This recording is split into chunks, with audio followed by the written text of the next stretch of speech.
पिछले एपिसोड में आपने श्री कपिल देव जी की कथा सुनी थी, द्वादश प्रधान भक्त में 5वें अवतार की।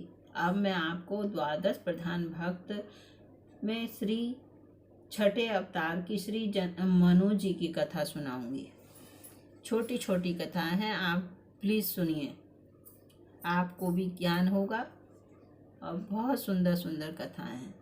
बोलो श्री मनु जी महाराज की जय। छठा अवतार। सृष्टि के प्रारंभ में जब ब्रह्मा ने सनकादि पुत्रों को उत्पन्न किया और वे निर्वृत्ति परायण हो गए, तब इन्हें बड़ा क्षोभ हुआ। इस क्षोभ के कारण ब्रह्मा रजोगुण और तमोगुण से अभिभूत हो गए। इससे ब्रह्मा के दाहिने अंग से स्वयंभू मनु की और बाएं भाग से शतरूपा की उत्पत्ति हुई। स्वयंभव मनु ने जब तपस्या के द्वारा शक्ति संचय करके सृष्टि की अभिवृद्धि करने की आज्ञा प्राप्त की, तब उन्होंने अपने पिता ब्रह्मा के आदेशानुसार सकल कारण स्वरूपिणी आद्या शक्ति की आराधना की। इनकी आराधना से प्रसन्न होकर भगवती ने वर याचना की प्रेरणा की। स्वयंभव मनु ने भगवती से बड़े विनय पूर्वक कहा, यदि आप मुझ पर प्रसन्न हैं तो ऐसी कृपा कीजिए जिससे प्रजा की सृष्टि का कार्य निर्विघ्न चलता रहे। देवी ने तथास्तु कहा और अंतर्ध्यान हो गई। इसके बाद मनु ने ब्रह्मा से एक उपयुक्त स्थान के लिए प्रार्थना की।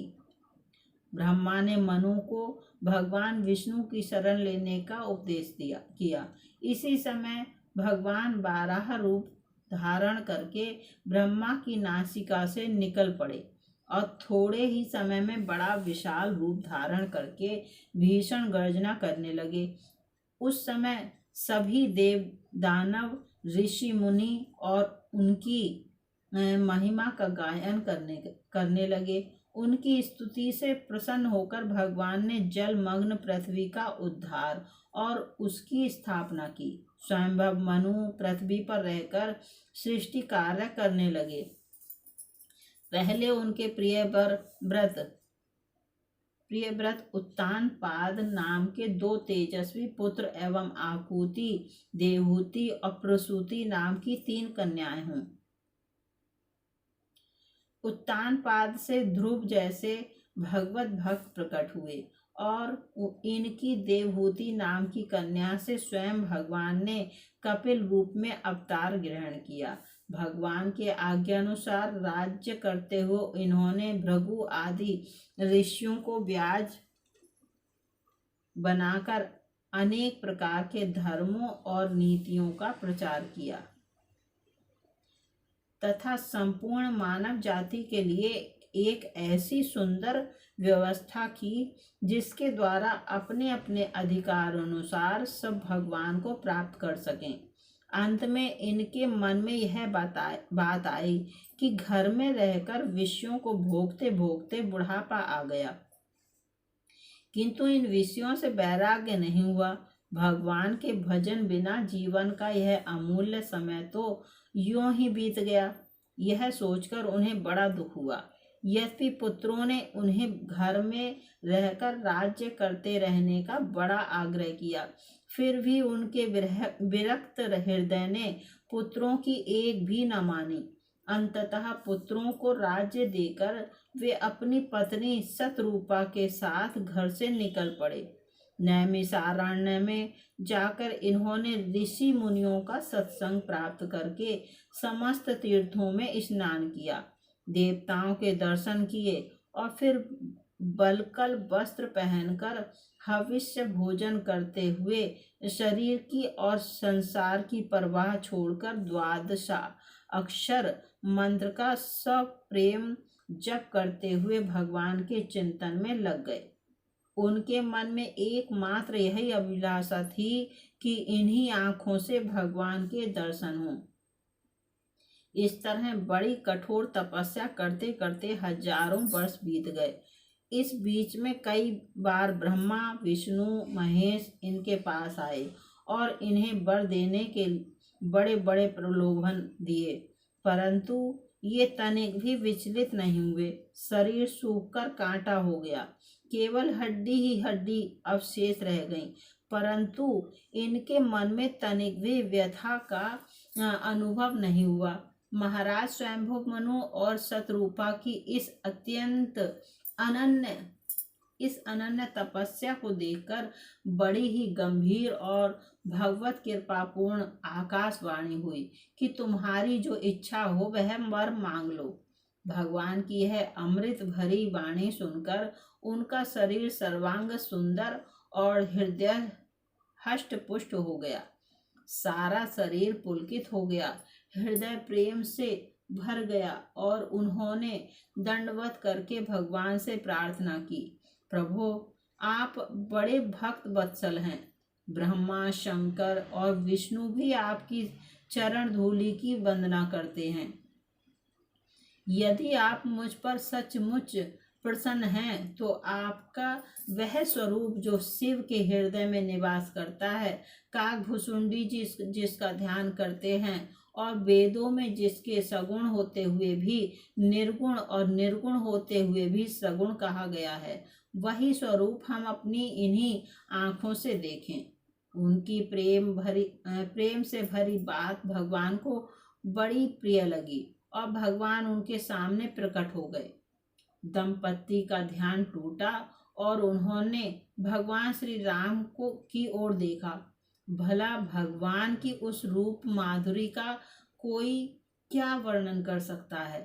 आदि शक्ति भगवती सीता और पुरुषोत्तम भगवान राम की अनूप रूप राशि को देखकर उनकी आंखें निर्निमेष हो गईं। उन्हें तृप्ति होती ही न थी। आनंदातिरेक से शरीर की सुध बुध जाती रही और वे बिना सहारे की लकड़ी की भांति उनके चरणों पर गिर पड़े। भगवान ने उन्हें बलात् उठाकर उनके सिर पर अपने करकमल फेरकर अपने हृदय से लगा लिया। जब भगवान ने उन्हें धैर्य धारण कराकर वर मांगने की प्रेरणा की तो पहले उन्हें बड़ा संकोच हुआ, परंतु भगवान के बहुत ढाढ़स देने पर और यह कहने पर कि तुम्हारे लिए कुछ भी अदेय नहीं है, वे बोले, मैं तुम्हारे ही सरीखा पुत्र चाहता हूँ। भगवान ने कहा, मेरे सरीखा तो मैं ही हूँ, अतः मैं ही तुम्हारा पुत्र बनूंगा। इसके बाद भगवान ने शतरूपा पर अपनी कृपा दृष्टि डाली और उनसे वर मांगने की प्रेरणा की। शतरूपा ने वह वर तो मांगा ही जो उनके पतिदेव ने मांगा था, साथ ही भक्त जीवन की प्रार्थना की। भगवान ने बड़ी प्रसन्नता से कहा, इतना ही नहीं, तुम्हारे मन में जो जो रुचियां हैं सब पूर्ण होंगी, इसमें संदेह नहीं। इसके पश्चात महाराज मनु ने ऐश्वर्य भक्ति के स्थान पर वात्सल्य रति पुत्र विषयक प्रेम की याचना की और कहा कि संसार के लोग चाहे मुझे मूर्ख ही क्यों न समझें, आप कृपा करके यह वर दीजिए कि आपके वियोग में मेरा जीवन रहे ही नहीं। इसके बाद स्वयंभव मनु दशरथ और उनकी पत्नी शतरूपा कौशल्या हुई। भगवान ने इनके पुत्र रूप से जन्म ग्रहण किया।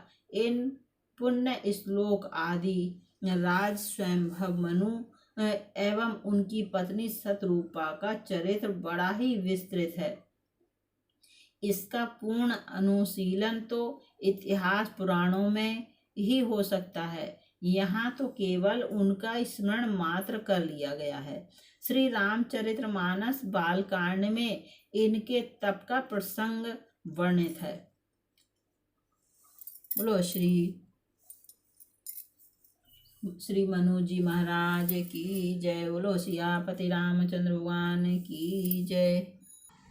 अभी आपने द्वादश प्रधान भक्त में श्री मनु जी के छठे अवतार की कथा सुनी। अब सातवें अवतार श्री नरहरिदास श्री प्रहलाद जी की कथा सुनेंगे। 7वें अवतार श्री नरहरिदास। बोलो नरहरिदास भगवान की जय।